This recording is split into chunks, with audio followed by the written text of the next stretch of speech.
Mahal. Mahal. Mahal, gising. Oh, kanina ka pala tutulog. Ah. Ano, mag-video tayo. Ano? Magbibideo ka na eh. Ang tawag nito, kanina kasi nakanood ako kay Kuya Will. Magpapretend ka lang na, parang tutulungan nila tayo. Magbibigay siya ng 30,000. Magbubunutin sa maraming, mag-send ka lang ng entry na kailangan mahirap tayo. Tapos yung parang hindi ka pwedeng, hindi ka makapagtrabaho. Hirap ka ba tayo? Sayang 30,000 din yun.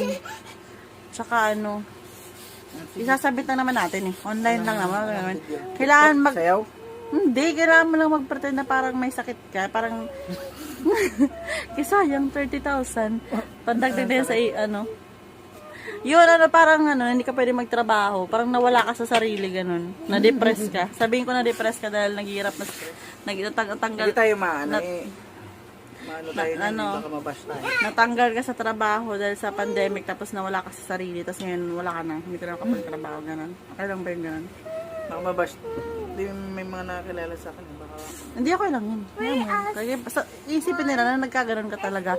Baka tumulong din sila sa atin. Pag ganun. Sige, ayusin mo. Sige, sabihin mo kung ready ka na. Alam mo na kung anong sakit mo. Okay. Anong gagawin mo? Wala, artista. Sige. Dapat yung itsura mo, marang may sakit talaga. Sige. Sige na. Sige na. Ready? 1, 2, 3. Kuya Will. Hindi lang. What is it? Kuya Will. What? Humingi po sana ako ng tulong sa inyo. Pantuntun. Where? Kuya Will. Kuya Will. Humingi po sana ako ng tulong sa inyo. Pantustos po sana ng aking pamilya. Kasi po dapat natutok na ako. Kasi po yung asawa ko, hindi na po siya makapagtrabaho. Hindi nagkaganyan, bigla po siya nagkaganyan. Kuya Will.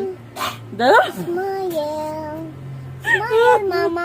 Dalawa po yung anak What namin. are you doing, Mama? Wala po kaming pangkain at hindi po ako makapagtrabaho kaya hindi ko po siya iwanan. Mama.